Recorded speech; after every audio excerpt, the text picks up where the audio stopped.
Hello dear friends, welcome back to you to your favorite channel BN Online Coaching.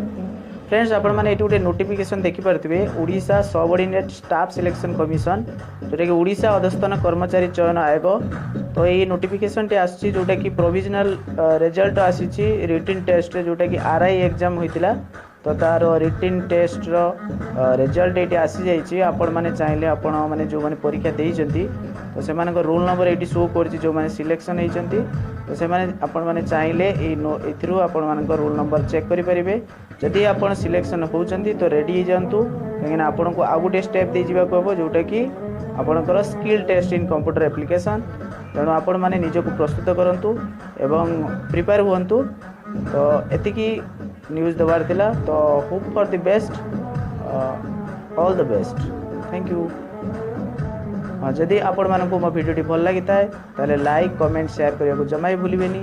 ता सहित मो channel को subscribe करदेवे और पाखरे थिबा बेल आइकन को प्रेस करदेवे जहाँद्वारा कि एमती नुआ नुआ अपडेट आपण माने मो चैनल माध्यम पाई पारे। ठीक अच्छे फ्रेंड्स, आज रोची देखा परवर्ती एक video. Till then bye bye.